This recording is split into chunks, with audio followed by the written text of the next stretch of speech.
Bismillahirrahmanirrahim. Rubba ta'imin syakirin a'zamu ajran min sha'imin sabirin. Rasulullah sallallahu alaihi wasallam bersabda, rubba ta'imin pirang-pirang wong kang mangan, syakirin kang syukur.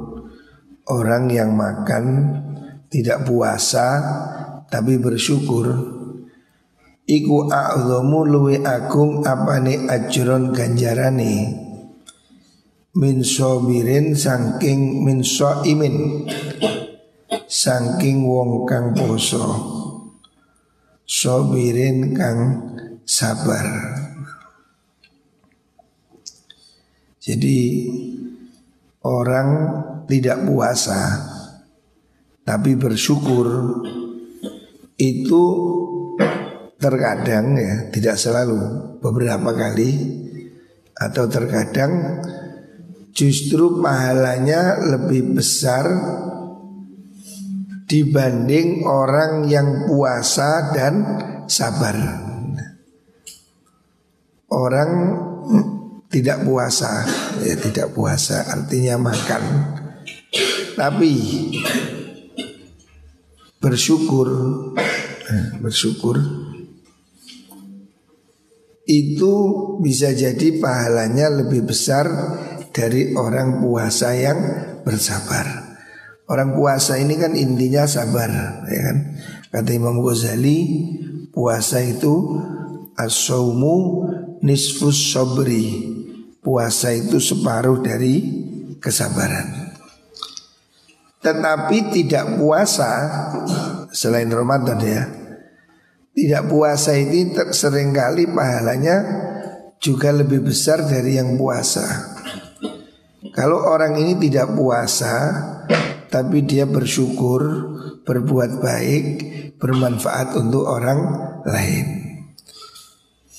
di sini bisa dibuat satu hujah apa yang disebut oleh ulama, orang yang kaya bersyukur itu lebih baik dari orang fakir yang bersabar, ya.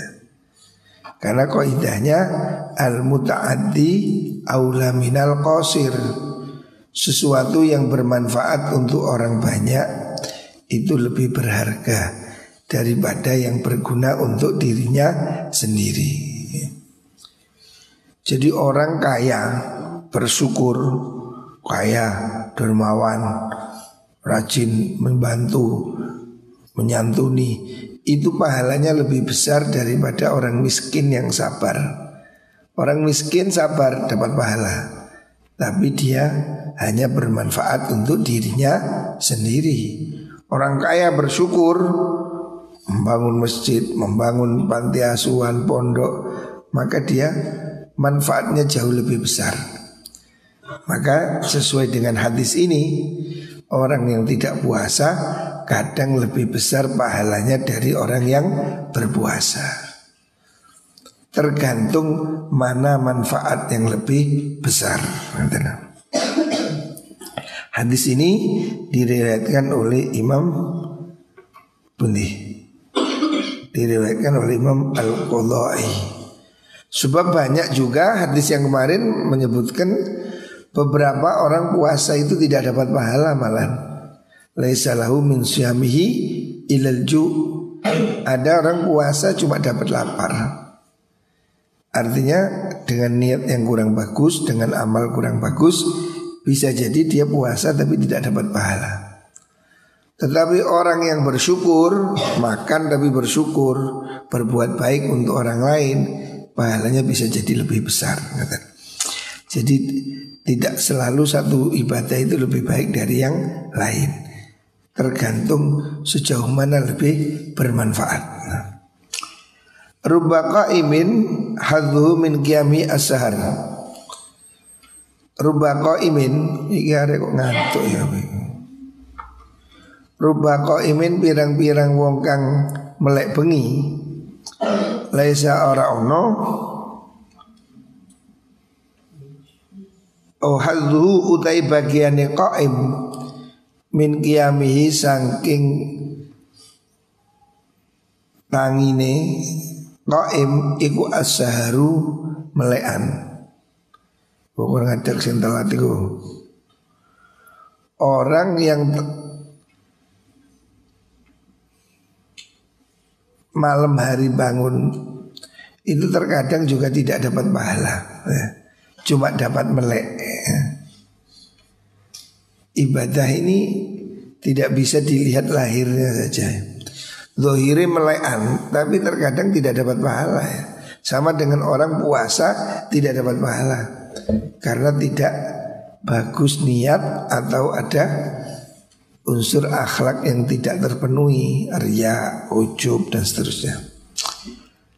Warubba so'imin birang-birang wong poso hadhu tay bagiane so'im min siyamihi saking posone so'im iku alju'ulwe wal atosulan ngelak. Banyak orang yang puasa cuma dapat lapar, tidak dapat pahala, cuma dapat lapar. Nah, jadi kelihatannya ibadah tapi tidak diterima oleh Gusti Allah. Makanya di sini diperlukan niat yang bagus, akhlak yang bagus ya. Puasa susah payah puasa tapi juga bisa tidak dapat pahala. Hadis riwayat Tabrani an Ibnu Umar. Rubba abidin jahilun. Nah niku nggih. Rubba abidin pirang-pirang wong kang ahli ibadah iku jahilun goblok. Akeh wong ahli ibadah tapi bodoh. Menyembah Allah dengan bodoh. Itu malah tidak dapat ibadah. Umpamanya ada orang sholat subuh tapi tidak wudu. Sah napa mboten? Mboten sah. Untuk sholat subuh 7 rakaat. Nah, dikira tambah api, padahal tambah salah ya. Banyak orang ibadah tapi bodoh, sehingga jadi tertawaannya setan. Karena ibadahnya tidak ada artinya. Bodoh tidak mau ngaji ibadah, akhirnya sholat tanpa wudhu atau wudhunya tidak sempurna, sholat tidak memenuhi syarat dan rukun, tidak sah. Jadi Tuhan ini tidak bisa disembah dengan cara bodoh. Semua orang beramal harus menggunakan ilmu. Kalau orang tidak menggunakan ilmu, maka dia tidak ada artinya beribadahnya. Banyak orang beribadah tapi bodoh. Ini harus dijauhi ya. Makanya di pondok ini harus ngaji ya. Kamu di pondok ini punya kewajiban ngaji. Wis, ini kata kuncinya, jamaah ngaji. Semua yang ada di pesantren ini harus wajib, tidak boleh nggak ngaji ya. Sebab kalau kamu beribadah tanpa ilmu, hasilnya sia-sia. Bisa jadi malah dimarahi oleh Gusti Allah. Kamu sholat tapi dengan cara yang tidak benar, bukan malah dapat pahala, malah tambah dimarahi oleh Allah ya. Loh saya kan ibadah, ya ibadah kan harus benar. Umpamanya kamu mengasih hadiah Pak Presiden, oh ini kan kamu mau memberi persembahan, tapi kamu beri dia sesuatu yang jelek. Memberi hadiah Presiden berupa 1 ekor kucing sing sikile cuklek. Ya kamu maunya beri hadiah tapi malah pelecehan ini. Saya beri hadiah iya tapi gak genah kan. Jadi sembahyang ada yang tidak benar. Allah malah tidak tambah senang, malah dimarahi oleh Gusti Allah. Kamu ngasih hadiah Pak Bupati, ini hadiah Pak, selamat ulang tahun, 3i kates bosok. Ini penghinaan ini. Orang beribadah dengan tidak benar itu bisa jadi malah dimarahi oleh Gusti Allah dan ditertawakan setan. Warubba alimin lan pirang-pirang wong alim fajirin iku fajirun lu lacut. Banyak juga orang alim jahat atau fasik. tidak mengamalkan ilmunya. Ini juga berbahaya ya. Alim tapi ilmunya digunakan untuk kamuflase, untuk menipu. Nah itu bahaya nih. Fahdharu mongkong wedya sira kabeh, jauhilah, takutlah kamu al-juhala al-juhala ing pira-pira wong bodho minal ibadi saking pira-pira kawula. Hendaknya kamu jauhi ahli ibadah yang bodoh.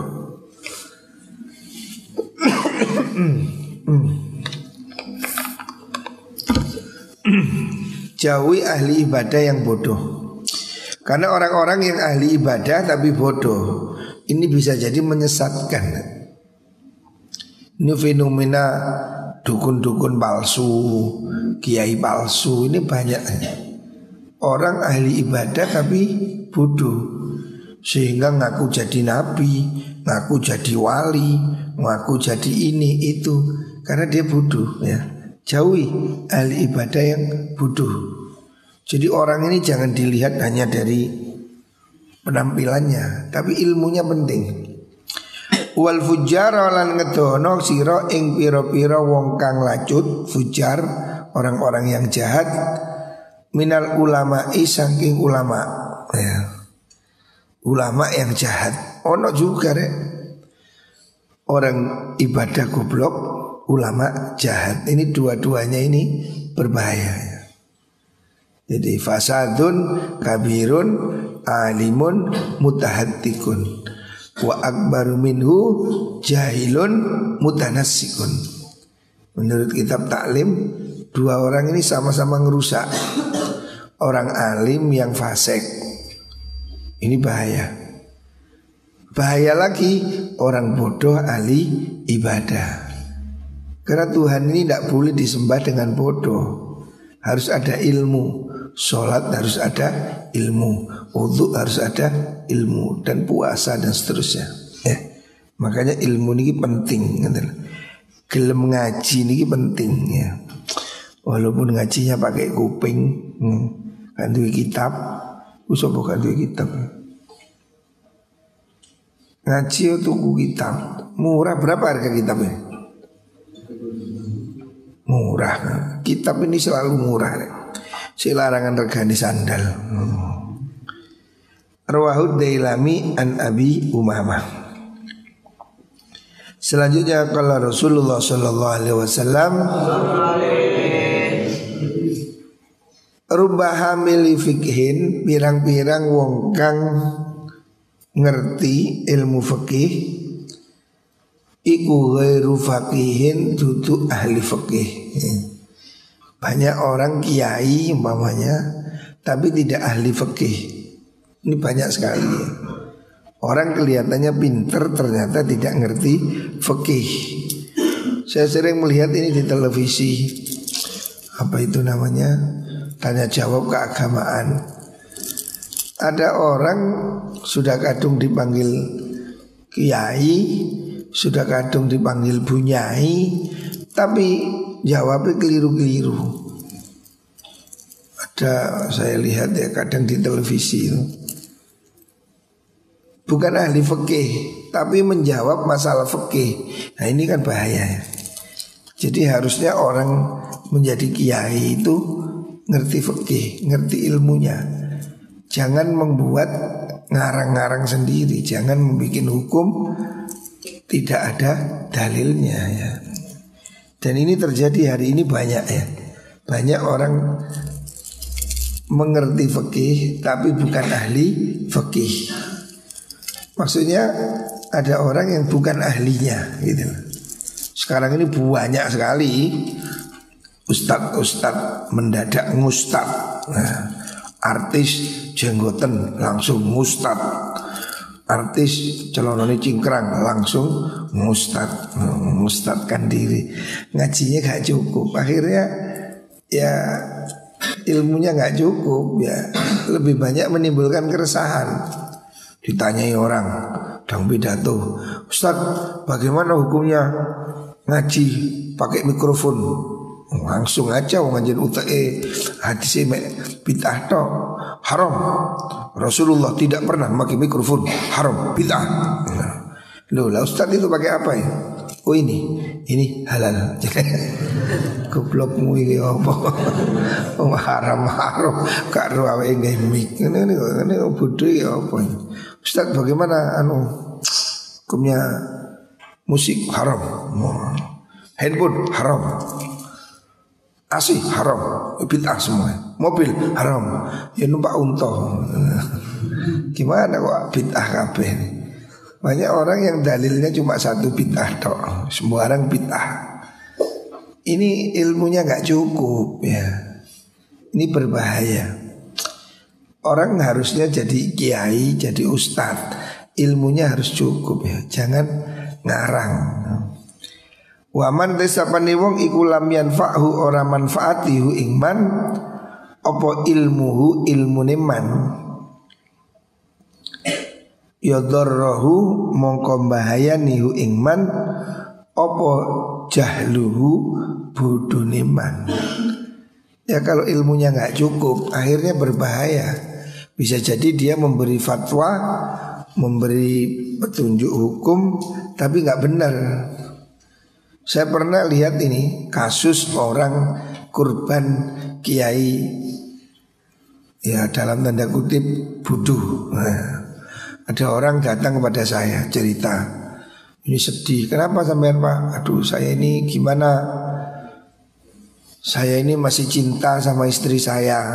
Terus, tapi saya sama Pak Kiai dihukumi sudah cerai. Loh, kok yang cerai sampean yang hukumi kiai gimana? Iya saya ini tengkar sama istri, tengkar.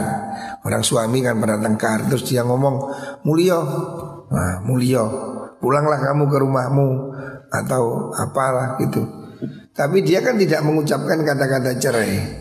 Dia itu hanya mengucapkan kata-kata yang menghardik, mungkin menakut-nakuti istri gitu loh. Tapi itu kan belum tentu berarti cerai. Lah istrinya karena kurang ngaji tanya pada kiai sing rodok bodoh iki dihukumi apa? Oh kamu sudah cerai. Suaminya merasa tidak mencerai, tapi istrinya nggak mau dikumpuli karena kata kiainya dia dihukumi sudah cerai. Akhirnya sama Pak Kiainya itu disuruh, ini dianggap sudah cerai 3. Maka disuruh cari muhalil. Muhalil itu laki-laki ketiga untuk penyelah perkawinan. Jadi istrinya itu disuruh kawin sama orang lain, tapi tetap satu rumah. Lo kan heran. Nah terus ya nopo Pak? Orangnya itu, laki-lakinya itu datang ke rumah dia ngumpuli istrinya. Loh dia gendeng orang. Nah terus sampean ya nopo perasaan ini? Terus pun di mana ini? Ini gobloknya kiai, ini bahaya ini. Saya tanya sampean niat mencerai istri? Tidak. Lah kok dihukumi cerai? Iya katanya Pak Kiai, saya bilang pulanglah kamu itu cerai. Tidak bisa dong. Pulanglah kamu ke orang tuamu, urus senang Pak Mutin, golek surat dewe. Itu bukan cerai, itu kinayah. Cerai itu harus lafadz yang sore.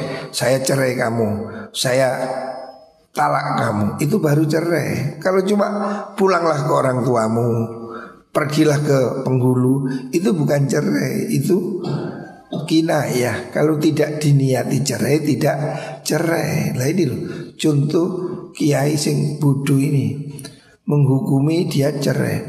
Akhirnya kasihan suami istri ini satu rumah, tapi suaminya menikah sama istrinya dinikahkan dengan orang lain. Bayangkan. Dan suaminya ini nggak mau nyerai-nyeraikan. Itu kadung enak. Nah, jadi terus kumpul seperti itu. Ini kan penyiksaan ya. Terus sampean maunya gimana? Gimana supaya kembali lagi dia pada istrinya? Nah ini salah saya bilang. Yang menceraikan sampean itu salah. Wong sampean nggak niat cerai kok dihukumi cerai. Jadi suaminya ini harus rela melihat istrinya dikumpuli orang lain. Bayangkan, ini kan jahat ya. Dan katanya kadang ya diinjeng. Sampean ngoten niku saged ningali, Pak. Nggih kadang kula injeng tekan dhuwur. Lah apa bojomu? Ki kula kali bojone ya Allah, kok gak gendeng sampean. Kok iso tekan nang omahku. Hebat nih. Ini kan yo ukurannya gendeng wong iki kan. Lah gimana istrinya ditumpaki wong dek ndelok kan ya Allah. Sudah gimana saya bilang ini bodoh sekali, saya bilang itu kiainya bodoh itu. Gimana wong orang gak cerai kok dihukumi cerai? Ini apa ini? Dan ini saya lihat banyak beberapa kasus seperti itu. Orang rumah tangga cekcok, suaminya bilang pergilah kamu dari rumahku atau kembalilah ke orang tuamu. Itu bukan cerai. Kamu bukan istriku, itu bukan cerai. Itu namanya kinayah. Kalau diniati cerai harus ada niat. Kalau diniati cerai baru cerai. Loh, niat itu siapa? Ya suami. Kalau suami ditanya, kamu niat cerai? Enggak, selesai. Berarti yang dibenarkan suami.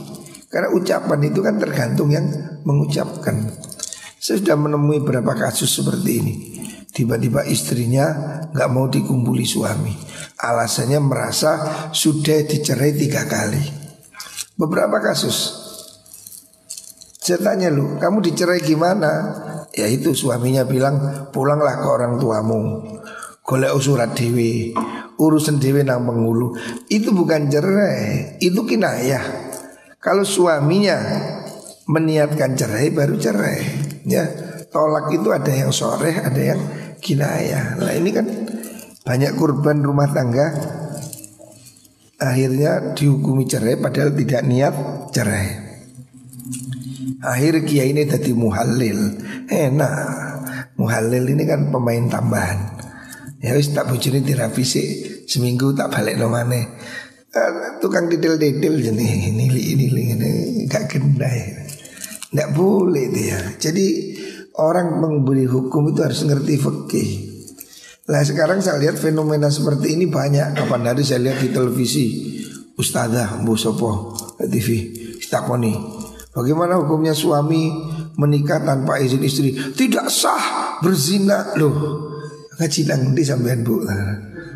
Masa ono syarat nikah harus izin istri? Nah, ada itu syaratnya di pengadilan Indonesia.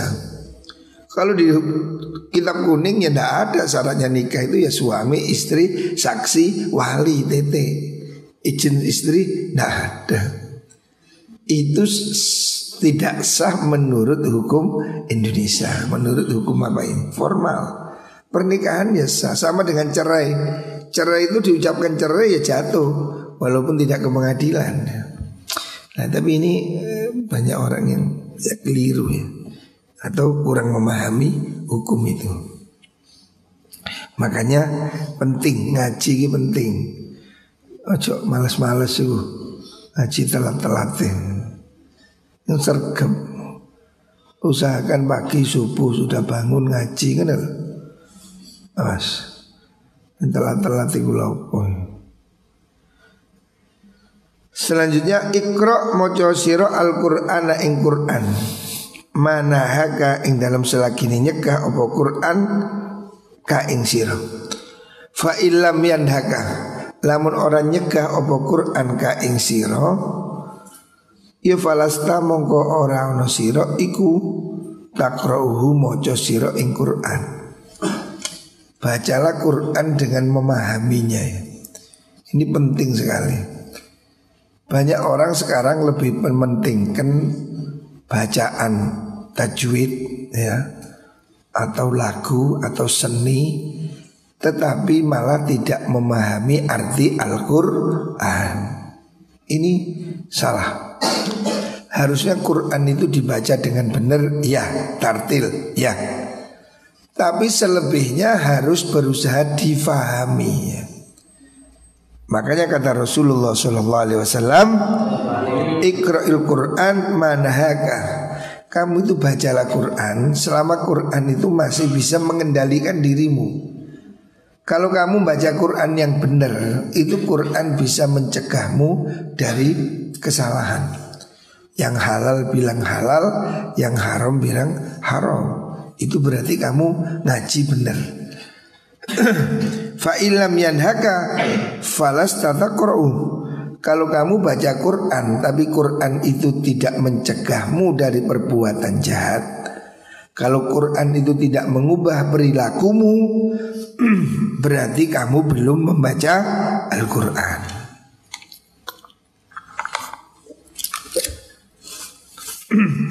Jadi baca Quran, ya, perhatikan. Baca Quran itu tujuannya itu untuk memahami artinya, bukan sekedar untuk seni, qiraah, panjang pendek, bukan hanya itu. Ilmu baca Quran itu tentang tajwid, tartil, itu betul. Tetapi tujuan yang lebih dari sekedar itu adalah Quran itu harus dimengerti. Makanya belajarlah memahami Al-Quran. Quran itu diturunkan untuk difahami. Makanya Allah mengecam keras orang yang tidak mau belajar tadabbur Al-Quran. Allah mengatakan afala yatadabbarunal Quran. Kenapa mereka nggak mau memahami Al-Quran? Am ala qulubin aqfaluha, atau hati mereka telah tergembok. Jadi orang itu kalau nggak memahami Al-Quran hatinya terkunci. Dan Quran ini berkah kalau kita faham, ya. Kitabun anzalnahu ilaika mubarakun liyadabbaru ayati. Kitab ini penuh berkah supaya kamu memahami artinya. Lah kalau kamu nggak paham, ya berkahnya kurang. Jadi Quran ini bukan untuk dibaca kalau ada orang mati, hataman. Quran ini bacakan untuk orang hidup, bukan untuk orang yang mati. Orang mati kan cuma dikirim pahalanya. Tapi manfaat dari Quran ini untuk orang hidup. Jangan nunggu orang mati baru dibacakan Al-Quran. Sekarang kita ini kan orang mati baru dibacakan Quran, tahlil. Bacakan Quran ini pada orang hidup, bukan orang mati. Orang hidup ini yang harus baca Quran. Kamu ini yang harus dengar Quran, bukan orang mati. Orang mati kayak dibacakan Quran, ya dia cuma dapat pahalanya. Tapi ilmunya, hikmahnya, manfaatnya Quran itu untuk orang yang hidup. Liyundhira man kana hayyaw wa yahiqqal qawlu 'alal kafir. Orang yang hidup memberi peringatan pada orang yang hidup. Maksudnya hidup akal budinya, orang yang mau menggunakan otaknya. Quran itu untuk orang-orang yang hidup. Dengerin Quran. Dia bilang apa? Ini haram, hentikan. Ini halal, ini wajib, ya. Bacakan Quran untuk orang yang hidup ini loh, yang masih punya telinga ini loh. Jangan sampai orang punya telinga tapi tidak bisa mendengar. Lahum udhunun la yasma'una biha. Ulaika kal an'am. Quran ini untuk dibaca pada orang yang hidup. Orang yang masih bisa mendengar, bacakan Quran supaya dia mengambil pelajaran dari Al-Quran. Makanya kita ini harus belajar tafsir, belajar hadis. Belajarlah untuk memahami Al-Quran. Jangan kemudian Quran nggak ngerti arti ini, akhirnya ya nggak tahu mana yang halal, mana yang haram. Kalau bisa baca Quran itu, kata Imam Nawawi, kalau kamu baca Quran itu hendaknya apa? Menangis. Faltabku. Kalau kamu baca Quran itu menangislah. Fa illam tabku falyatabakau. Kalau kamu tidak bisa menangis, berusahalah menangis, ya. Supaya kamu itu memahami Quran. Orang itu kalau baca Quran dengan benar nangis, ya. Lau anzalna hadzal qur'ana ala jabalin la ra'aitahu khashi'am mutasaddiam min khasyatillah. Gunung aja kalau dengar Al-Quran itu tergetar, takut. Gunung itu ngerti. Lau anzalna hadzal qur'an ala jabalin la ra'aitahu khashi'am mutasaddian. Mereka akan ketakutan. Lah manusia ini duwe kuping tapi baca Quran enggak takut. Kan sing nangis guyang guyu. Harusnya kalau kamu baca Quran dengan benar pasti nangis. Rasulullah Shallallahu Alaihi Wasallam itu kalau baca Quran, mendengar baca Quran aja nangis. Ada sebuah hadis riwayat Ibnu Mas'ud, suatu saat Nabi minta Sayyidina Ibnu Mas'ud untuk membaca Al-Quran. Nabi minta Ibnu Mas'ud baca Quran. Ibnu Mas'ud tidak mau. Dia mengatakan, aqra'u wa ilaika unzil. Masa saya baca Quran Nabi? Bukankah Quran ini diturunkan kepada panjenengan? Kok saya yang disuruh baca? Kemudian Nabi mengatakan, uhibbu an asma'a min ghairi. Saya ingin mendengar dari orang lain. Kemudian Ibnu Mas'ud baca ayat Quran sehingga sampai pada ayat wa kaifa idza ji'na min kulli ummatin bi syahidin wa ji'na bika ala haula'i syahida. Nabi mengatakan yakfikal an, cukup. Dan Ibnu Mas'ud mengatakan faidan ainahu tadrifan. Saya lihat Nabi matanya bercucuran air mata. Jadi Nabi itu loh, Nabi mendengar Al-Quran nangis.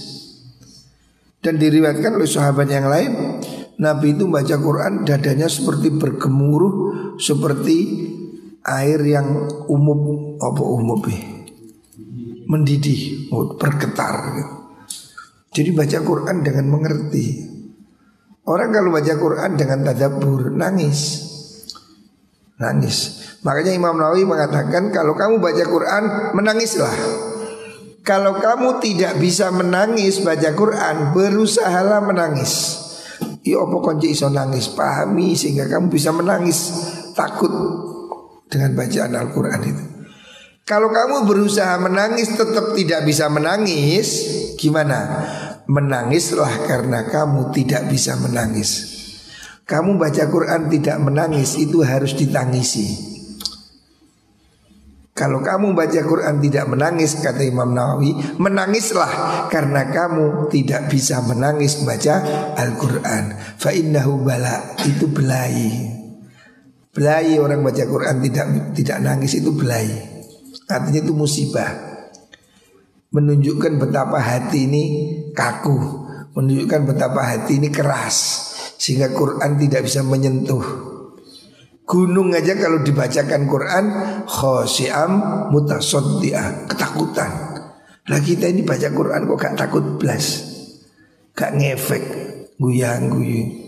Padahal diriwayatkan Imam Hanafi itu baca satu ayat aja, faman ya'mal mithqala dzarratin khairan yarah wa man ya'mal mithqala dzarratin syarran yarah. Itu dia baca ngulangi ayat itu saja mulai Isya sampai subuh sambil menangis.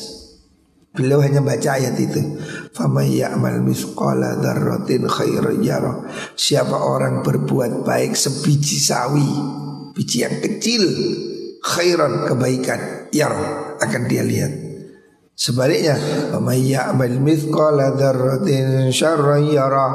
Siapa orang berbuat kejahatan sekecil biji sawi, sebutir debu kecil, kejelekanmu, dosamu, kesalahanmu akan kau lihat, akan ditampakkan oleh Allah.